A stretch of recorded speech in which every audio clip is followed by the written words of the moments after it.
자, 우리 어떻게 참 감사하게도 오늘 그 공부할 내용이 선지자 사무엘입니다. 이 교재가 오늘 이제 마지막 되어지고 이제 다음 주에 오시면 이제 새로운 마지막 교재예요. 이제 그러니까 구약의 마지막 이제 교재가 이제 다음 주에 나올 텐데요. 여러분들 그때 새로 다시 시작하시면 될 것 같아요. 자, 선지자 사무엘. 자, 오늘은 사무엘에 대해서 우리가 함께 살펴볼 텐데요. 자, 밑에 함께 읽어보도록 하겠습니다. 타락한, 다 같이 시작. 타락한 암흑의 사사시대를 마무리하면서 새로운 시대를 준비하는 한 사람이 나타나는데 그가 바로 사무엘입니다. 사무엘은 마지막 사사로서 신정 정치에서 왕정 정치로 이어지는 중요한 연결고리입니다. 인간의 이기심과 의도적인 하나님의 거부 현상이 가득 찬 죄악된 세상은 사사시대의 잔재를 완전히 벗어던지지 못하고 사무엘이 통치하는 시대에도 여전히 혼탁한 모습으로 나타나고 있습니다. 네, 사사시대에 대해서 설명을 드렸다시피 하나님이 다스리는 이스라엘 백성들, 하지만 그 다스림에 순종하지 못하며 타락해가는 그 이스라엘 백성들의 모습을 계속 반복해서 보게 되잖아요. 하나님이 계속 경고하시고 또 징계하셨음에도 불구하고 잠깐 회개하여 돌이키긴 했지만 조금 괜찮아지만 다시 또 죄를 짓는 그런 상황들이 반복돼서 일어납니다. 그래서 성경적으로 볼 때 이 사사 시대를 그렇게 밝은 시대로 보지는 않고요, 그냥 암흑 시대로 이제 계속 이제 보게 되는 것이죠. 자, 그런 가운데 이 사사 시대에 마치 마지막 등불처럼 등장하게 되는 인물이 이제 사무엘이라고 생각하시면 될 것 같아요. 그 전까지만 해도 대부분의 사사들의 모습은 그 전쟁을 이끌어가는 용사의 모습하고 굉장히 비슷합니다. 근데 지금 이 마지막 이 사사로 등장하게 되는 이 사무엘은 전쟁을 수행하는 용사의 모습이기보다는 레위 지파의 제사장으로서, 그리고 어찌 보면 이제 선지자로서 백성들을 기도하는 대로 또 가르치는 대로 이끌어내는 두 가지 역할에 굉장히 중요한 역할들을 감당하는 독특한 형태의 사사다라고 생각하시면 될 것 같아요. 그래서 이 사무엘이 자, 어떻게 이제 나타나게 됐는지의 어린 시절서부터의 내용이 이제 오늘 말씀의 시작입니다.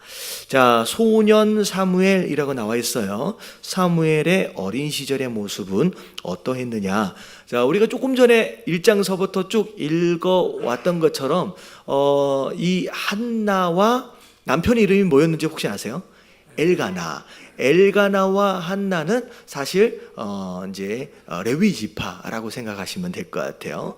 근데 이 엘가나에게는 몇 명의 아내가 있었다?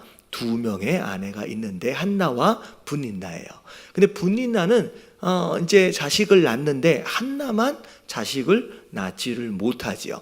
근데 한나가 자식을 낳지 못하도록 사실 하나님께서 붙잡고 계셨습니다. 이유는 하나님께서 특별한 계획이 있으셨기 때문이에요. 그리고 나서 중간에 대표적인 좀 유명한 사건이 있잖아요. 한나가 하나님 앞에 막 기도하는데 입은 움직이는데 뭐가 안 나와요? 소리가 안 나와요. 그래서 옆에 있던 엘리 제사장이 이게 술에 취했구나라고 하는 것으로 이렇게 책망을 하게 되는데 아니라는 거죠. 내가 진짜 하나님 앞에 간절히 기도하고 있었다라고 하는 것, 그것으로 인하여서 기도 제목이 이제 알려지게 되고 엘리 제사장이 그 자리에서 그 기도에 응답하실 것이다라고 답변을 주게 됩니다. 자, 그리고 나서 한나가 어떻게 됐어요? 그 엘리 제사장의 그 답변대로 이제 아이가 생기게 되었다라는 거죠. 그리고 나서 아이를 낳는데 그 이름이 뭐라고 했어요? 사무엘. 이 사무엘이라고 하는 이름의 뜻이 뭐냐면 내가 하나님께 기도해서 얻은 아들입니다 라고 하는 그런 의미입니다. 근데 기도할 때 어떻게 기도했냐면 하나님 주시면 이걸 하나님 것으로 알고 어떻게 하겠다? 드리겠다라고 약속을 하면서 기도를 했어요. 그러니까 어떻게 보면 주시니까 그냥 감사해서 그냥 드리겠다 이런 게 아니라 기도할 때부터 하나님 주시면 이것을 하나님 것으로 알고 제가 하나님께 다시 돌려드리겠습니다 라고 기도하면서 그렇게 했기 때문에 그 기도 응답에 대하여 자기가 약속한 것을 지키기 위해서 그렇게 하게 됩니다. 그래서 젖을 떼기 전까지 성전에 올라가지 않고 계속 돌보고 있다가 젖을 딱 떼어지는 시점, 이게 젖을 떼는 시점이 언제예요? 이스라엘이 아무리 끌어안고 있다라고 할지라도 2살은 안 넘을 것 같아요. 그러니까 사실 굉장히 어린 나이인데 그야말로 엄마 품이 굉장히 소중할 수밖에 없는 그 나이임에도 불구하고 하나님께 약속했던 대로 데리고 올라가서 성전에 하나님께 드리는 모습을 보게 됩니다. 자, 그러면서 사무엘상 2장 11절, 18절, 26절에 보니까 자, 어린 시절 사무엘이 무엇을 입고 자랐어요? 18절에 보니까 세마포 에봇을 입고 자랐다라고 나와 있어요. 그러니까 성전 안에 살면서 에봇은 누가 입는 옷이에요? 제사장이. 그러니까 어린 시절서부터 그냥 무엇이 되기로 작정이 이미 되어져 있어요.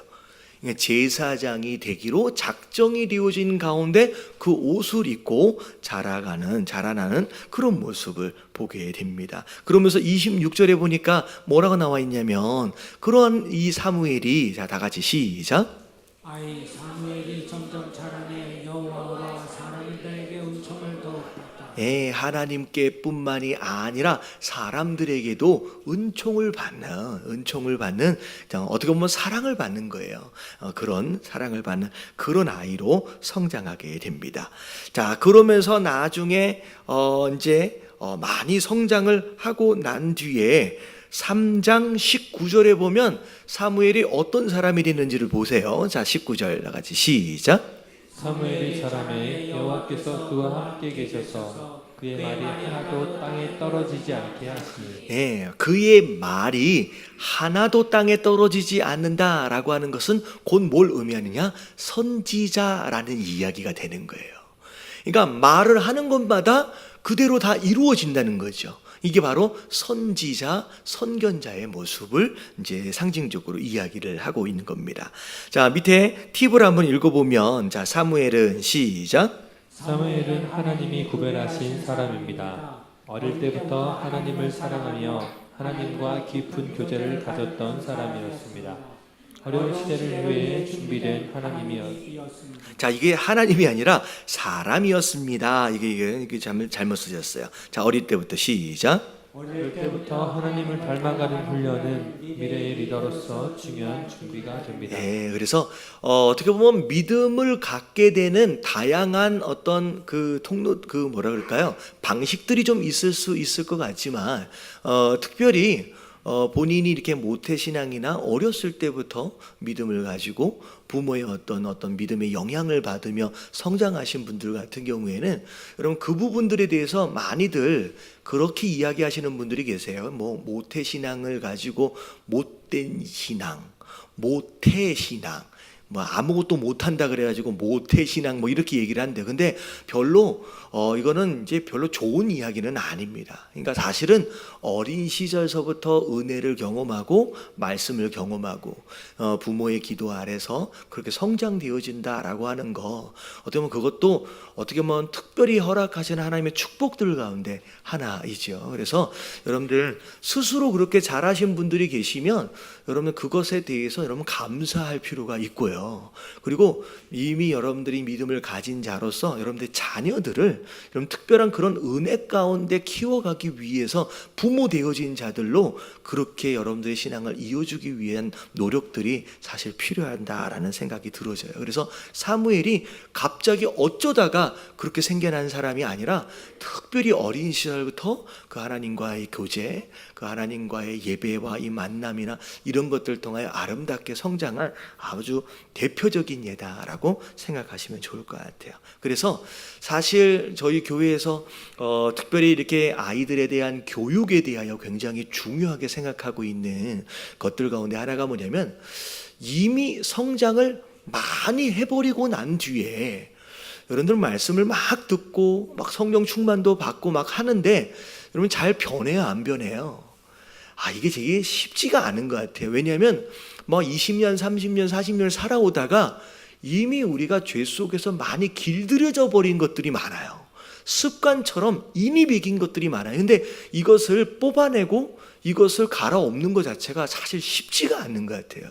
그래서 이게 잘못된 습관이 들어가기 전에, 세상의 잘못 죄악의 때가 묻어지기 전에 말씀과 믿음으로 이렇게 기도로 잘 양육해가는 그런 작업들을 먼저 해줄 수 있다라고 한다면 우리보다는 조금 더 하나님 뜻에 부합되어지는 그런 아이들로 성장해 갈 수 있지 않겠는가, 그런 생각을 하게 되는 거죠. 그래서 여러분 우리 교회에게 허락하신 이 교육에 대한 사명 여러분 위해서 많이 기도해 주시면 너무 좋을 것 같아요. 할렐루야. 네. 자, 그래야 우리가 한국 교회가 미래가 있고요. 그렇게 되는 것 같아요.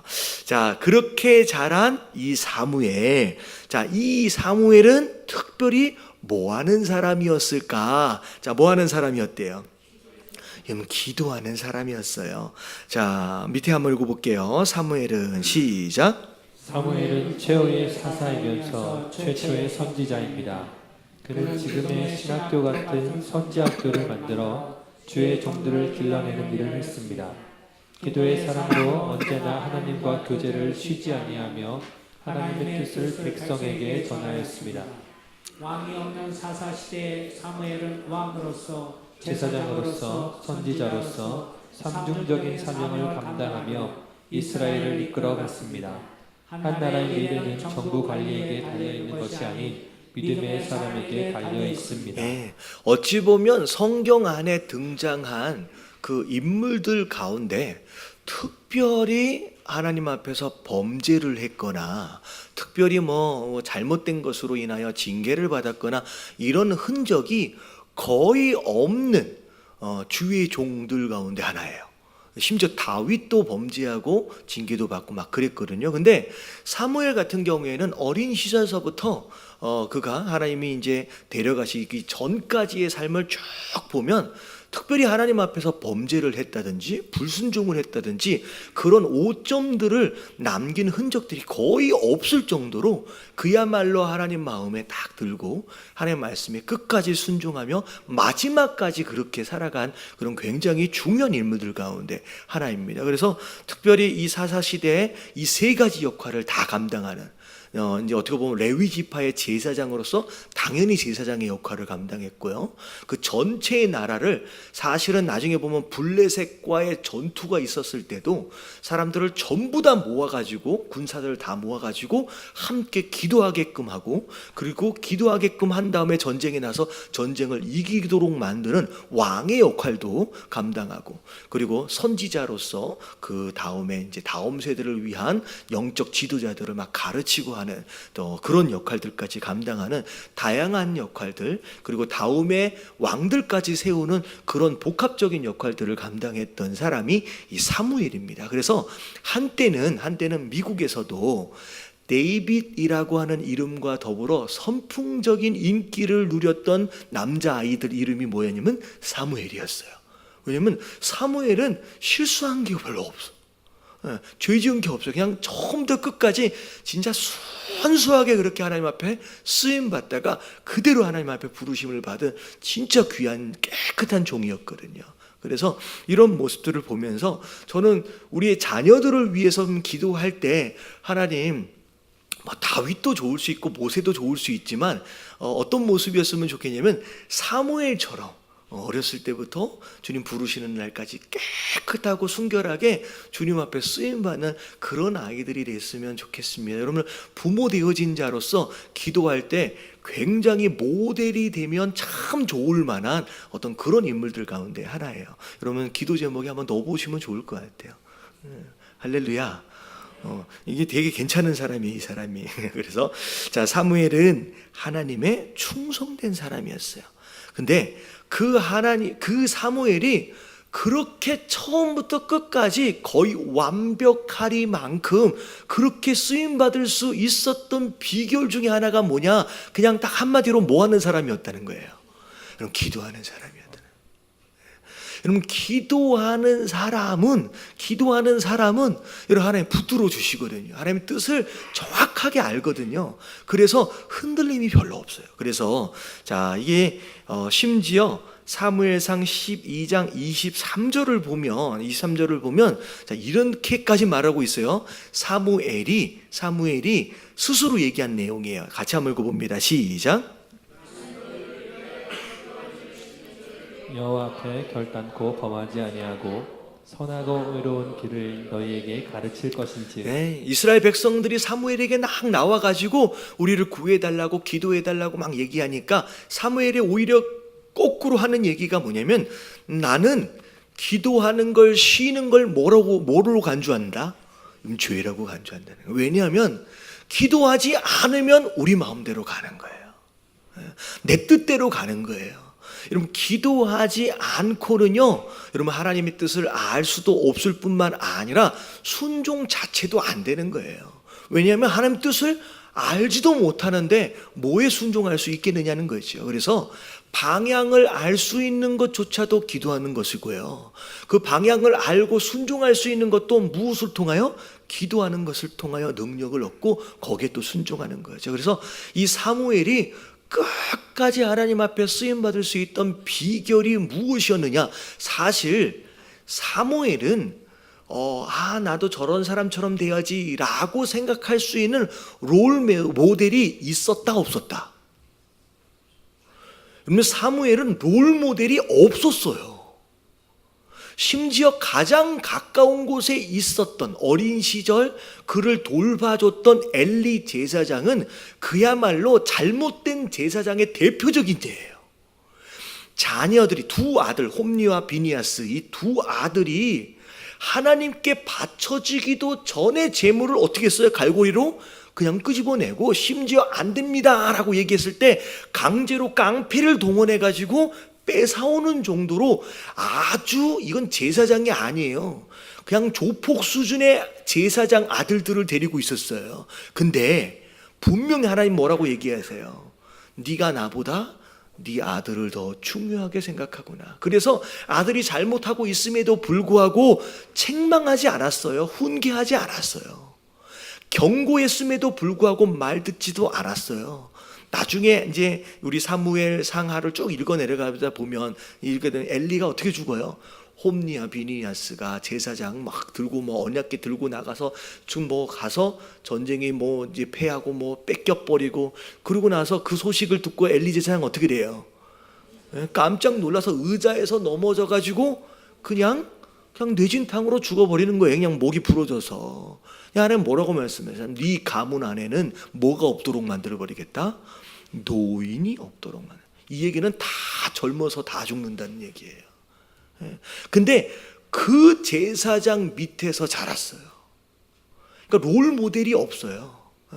그럼에도 불구하고 정말로 이렇게 순결하게 진짜 너무 아름답게 성장하고 그 사역을 감당할 수 있었던 비결은 아무리 찾아봐도 뭐밖에 없어요? 기도밖에 없는 거예요. 기도밖에. 이게 이 사무엘 선지자의 가장 큰 능력입니다. 자, 그리고 심지어 이 나라를 구원할 때도 자, 이제 기도의 능력으로 나라를 지켜냅니다. 블레셋이 쳐들어왔어요. 근데 이 사무엘은 용사가 아니잖아요. 싸움을 잘하는 사람이 아니에요. 이 싸움을 진두지휘하려면 마치 여호수아처럼 싸움 경험이 좀 있고 전략이 좀 있고 그래야 되는데, 이러면 사무엘은 그런 사람이 아닌데 일단 백성들을 다 모아놓고 그냥 뭐하자 그랬어요? 기도하자는 거예요. 그러니까 그 기도를 하나님 들으시고 하나님 역사하시니까 그냥 그 전쟁을 이기도록 만들어 가셨다라는 것이죠. 자, 그리고 세 번째, 백성들로 하여금 끊임없이 우상을 숭배하지 못하도록 계속 예배 가운데로 끌어가려고 애를 썼습니다. 그러니까 계속 모여서 계속 예배할 수 있도록 이렇게 만들었던 사람이 이제 사무엘이었어요. 자, 그래서 밑에 팁 한번 읽어볼게요. 기도하는 것은 시작. 기도하는 것은 하나님을 의지하는 것을 뜻합니다. 우리는 기도하기를 쉬는 순간 자기를 의지하게 됩니다.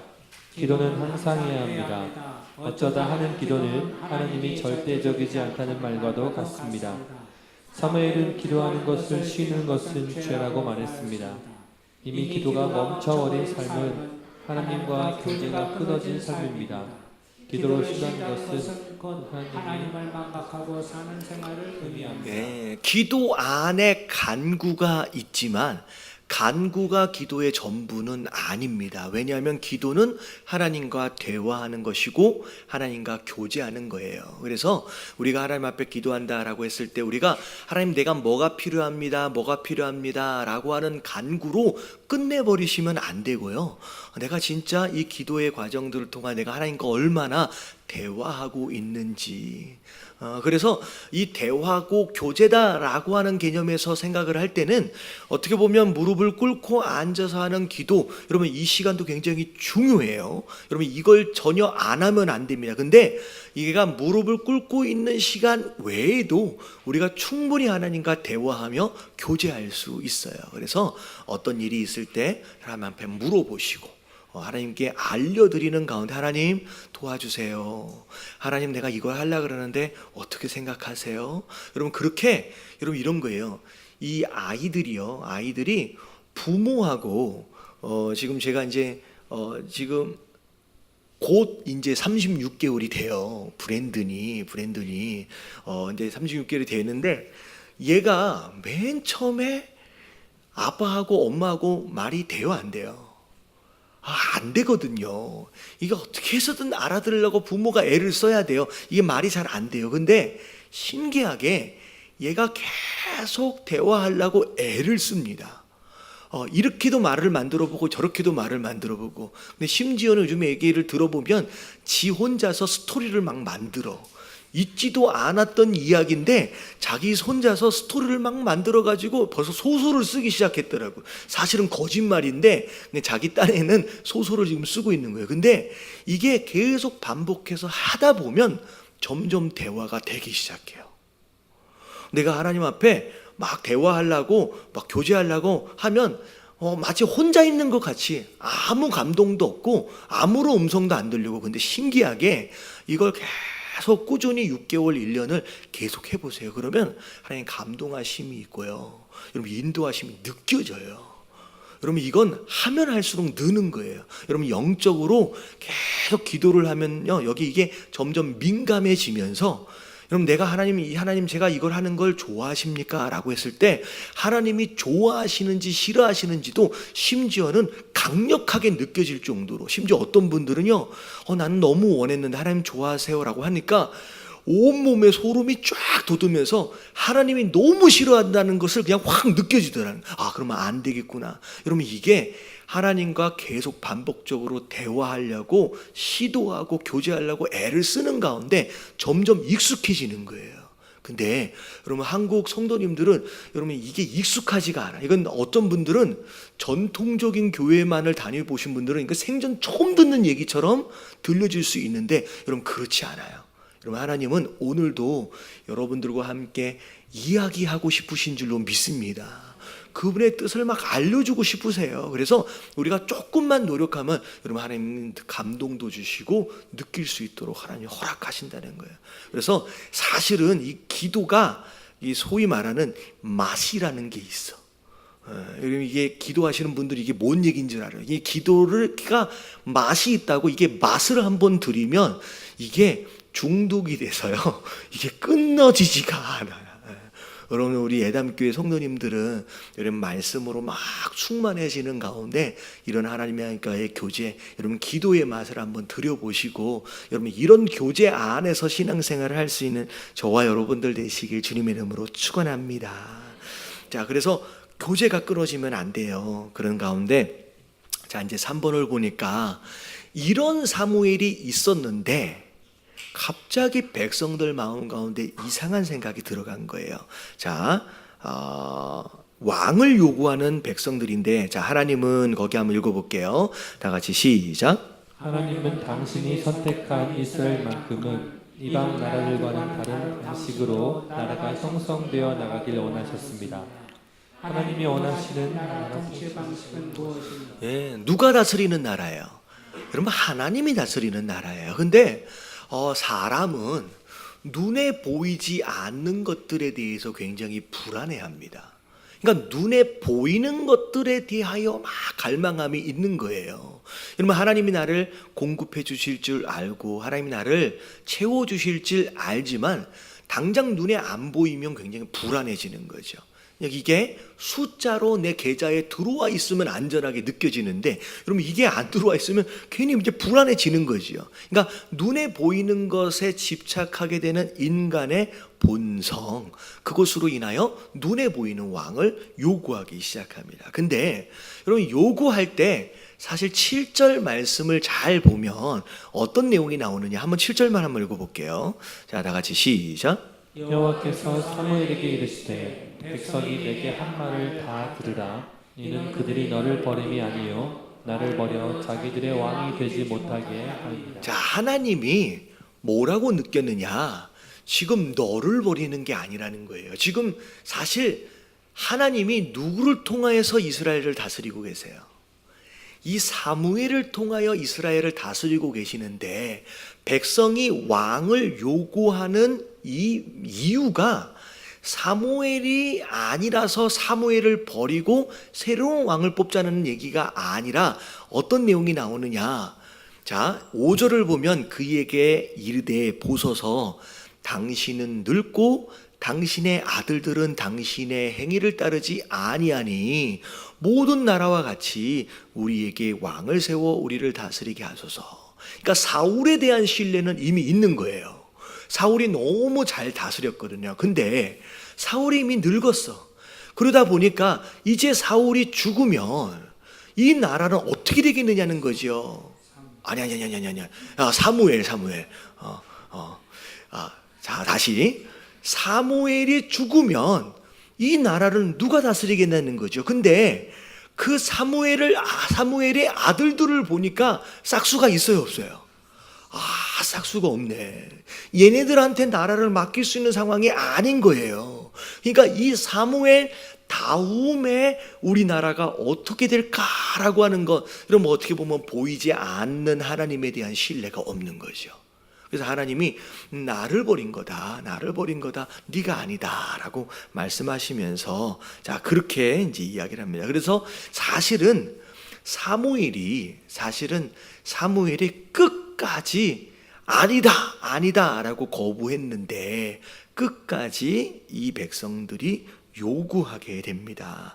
그게 이제 사무엘상 8장 19절 22절에까지 나오는데, 백성들이 이제 고집을 부려요. 그리고 나서 결국은 22절, 자, 여호와께서 다 같이 시작. 여호와께서 사무엘에게 이르시되 그들의 말을 들어 왕을 세우라 하시니 사무엘이 이스라엘 사람들에게 이르되 너희는 각기 성읍으로 돌아가라 하니라. 네, 그들의 말을 들어 왕을 세우라 하시니. 여러분, 이게 응답이에요? 뭐예요? 여러분, 이게 잘 알아야 돼요. 여러분, 그러니까 하나님의 뜻이 있는데, 여러분, 고집 부려가지고 받아내서 사실 도움이 되는 게 별로 없어요. 여러분, 하나님이 처음 말씀하실 때 좀 불편한 듯 하지만, 여러분, 그게 최선의 방법이에요. 여러분, 그것을 그냥 첫 번째 답으로 받아들이는 게 지혜로움이지, 자꾸 내가 원하는 것을 고집 부려가지고 받아냈다고 좋아할 것이 아니다는 거죠. 이렇게 나중에 보면 결국은 사울 왕 때 이게 이제 올무가 되어지고 어려움을 당하기도 합니다. 그리고 나서 나중에 다윗 이후에 보면 뭐 사실 이스라엘과 뭐 남유다 북이스라엘 이렇게 쭉 볼 때 나쁜 왕들로 인하여서 이스라엘 백성들이 남유다 북이스라엘 다 어려움을 많이 경험하거든요. 그래서 우리가 원하는 것을 얻는 게 목적이 아니다라고 하는 거, 여기서 이걸 응답이라고 얘기하기 쉽지 않겠죠. 우리가 하나님께서 말씀하시는 것에 좀 불편하더라도 순종하는 것이 그게 최고의 지혜로움이에요. 자, 밑에 한번 읽어볼게요. 팁 이스라엘 백성들은. 자, 다 같이 시작. 이스라엘 백성들은 하나님이 직접 통치하시는 방식에 불만이 많았습니다. 그것은 이방처럼 왕 중심의 나라가 아니기에 언뜻 나라가 힘이 없어 보이는 것과 같이 자기 대신 나와서 싸울 지도자가 없는 것에 대한 불만이었습니다. 그래서 그들은 왕을 요구했습니다. 보이지 않는 하나님의 통치를 받는 것보다는 인간들이 만든 보이는 왕에게 통치를 받으면서 강력한 나라가 되기를 희망했습니다. 그들은 왕의 노예가 된다고 해도 자기를 위해서 싸워줄 왕이 있는 편이 행복하다고 불평합니다. 왕 중에 왕이신 하나님을 섬기며 그 통치를 직접 받는 것이 가장 좋은 것임에도 악한 인간들은 그것을 알지 못했습니다. 네, 여러분 천국 하나님의 나라 여러분 누가 다스리는 곳이에요? 네, 하나님이 통치하고 하나님 다스리는 곳이에요. 여러분 그게 가장 행복한 것입니다. 자, 이제 사무엘이 결국은 이제 왕을 이제 하나님 명령하셨기 때문에 뭐 이것도 사실 순종인 것 같아요. 네, 사무엘의 입장에서 볼 때 왕이 세워지면 안 되는 걸 알지만 하나님이 응답하셨잖아요. 그래, 네가 왕을 세워라. 라고 얘기했을 때 하나님 이러면 안 되지 않습니까? 라고 또 얘기하지 않고요. 또 그렇게 응답하신 하나님 마음을 또 알고 또 거기에 또 순종하며 또 나아갑니다. 그러면서 사울을 나중에 이게 보면 이제 사울을 기름 부었는데 사울이 이제 어긋났잖아요. 그러고 나서 나중에 다윗을 기름 부을 때도 마찬가지예요. 사울을 왕으로 기름 붓도록 하셨던 것이 누구의 선택이에요? 사무엘이 사울을 만나서 기름 부은 게 아니에요. 하나님이 사울에게 기름을 부으라 그랬잖아요. 그래서 순종해서 가서 했어요. 근데 사울이 이상해져 버렸어요. 그랬을 때 충분히 사무엘이 그럴 수 있거든요. 하나님이 선택한 사람인데 왜 이렇게 됐냐고. 그랬을 때 다윗을 또 선택하셔서 기름 부으라고 하셨을 때 사무엘은 이게 보면 하나님 앞에 별로 대꾸하지 않아요. 그냥 다윗에게 가서 또 이제 이새의 아들들에게 가서 기름 부으라. 그것도 전적으로 하나님이 그냥 이 사무엘이 생각할 때는 누가 기름 부으려고 그랬어요? 그 이새의 아들 가운데 첫 번째, 첫 번째 이름이 뭐죠? 엘리야한테 기름 부으려고 괜찮네. 근데 아니라 그러니까 이 하나님 말씀에 철저하게 순종해서 다윗에게 기름 붓는 이런 모습들을 보면서 이 사무엘은 자기 뜻이 없는 사람이에요. 진짜 하나님하고 딱 연결이 되어져서 그냥 하나님 마음을 너무 잘 알고요. 그리고 이 사울이 끝까지 회개하지 않는 것으로 인하여서 사무엘이 사울을 나중에 찾아가지를 않아요. 근데 않는 이유가 뭐냐면 사울을 보면 너무 마음이 아픈 거예요. 왜냐면 하나님의 마음이 이 사무엘의 마음이에요. 아니 거꾸로 됐나? 그런 거예요. 그러니까 하나님의 마음을 너무 잘 아니까 너무 마음이 아프니까 찾아가지를 못해요. 그러니까 끝까지 정말 철저하게 순종함으로 그 일들을 완수하는 이런 모습들을 보게 돼요. 자, 이제 사무엘이 마지막 마무리를 할 때도 나이가 많아서 사사로서의 사역을 그만두게 되는데 마지막 때 이스라엘 백성들을 다 모아놓고 간절히 부탁하면서 지금 왕을 세워달라고 하는 이 모습서부터 지금 너희들이 하나님 앞에 자꾸 대적하고 있다라고 하는 것들을 보여주기 위해서 이제 징표가 있었어요. 그게 뭐냐면 사무엘상 12장 13절 14절 8절까지 보면 밀을 벨 때는 곡식을 벨 때는 주로 건기예요. 비가 올 때에 추수하지 않습니다. 제가 그런 얘기했어요. 어제 저녁에 비가 왔잖아요. 원래 가을에는 비가 많이 안 와요. 왜냐하면 어떻게 돼야 되기 때문에 지금 이 곡식들이 연그러야 되잖아요. 그래서 햇빛도 좀 강하게 쐬어지고 비도 별로 안 옵니다. 그렇기 때문에 근데 밀을 베야 할 건기 때 우레와 더불어 어마어마한 비가 내리게 돼요. 그것을 통하여서 왕을 자꾸 세워달라고 하는 그건 하나님이 지금 원하시는 모습이 아니다. 나중에 왕을 세우더라도 나중에 그때 너희가 계속 하나님의 뜻에 대적하고 거역하게 되면 하나님께서 너를 심판하실 것이다, 너를 버리실 것이다 라고 하는 경고의 메시지로 이 건기에 우레와 비를 내리는 것으로 징표를 보여주게 됩니다. 자, 그리고 나서 사무엘의 중요한 사명은 이스라엘 왕국을 세우는 일이었는데, 사무엘의 세움을 받은 왕이 누구예요? 첫 번째가 사울이라고 하는 왕, 하나님께서 기름 부으라고 해가지고 사울이 초대 왕으로 세워집니다. 근데 사울이 이제 실패하게 되죠. 자, 그리고 나서 사무엘상 16장에 가서 보면 하나님이 이새의 아들에게로 가서 그 아들들 가운데서 기름 부으라고 얘기했어요. 자, 이새의 아들, 자, 몇 명의 아들이 있었어요? 총 8명의 아들. 근데 기름 붓겠다라고 하니까 이새가 몇 명만 데리고 나왔어요? 다윗만 빼놓고 7명만 데리고 옵니다. 그랬더니 하나님이 아니다. 그래서 마지막 한 명의 아이를 데려왔는데 이게 다윗이었고, 제가 알다시피 왜 이 다윗을 이새가 자기 아들로조차도 생각하지 않았을까? 사실 이런 거예요. 이새 입장에서 볼 때 다윗은 부끄러운 아들입니다. 부끄러워요. 왜냐하면 본처의 아들이 아니에요. 그러니까 형제들과 어머니가 달랐다라고 성경이 기록하고 있어요. 그러니까 이 7명의 아들은 본처의 아들이고요. 이 다윗은 이 본처의 아들이 아니라 나 이제 밖에서 들어온 아들. 그러니까 이 아버지 입장에서 볼 때 얘가 태어난 것 자체가 뭐예요?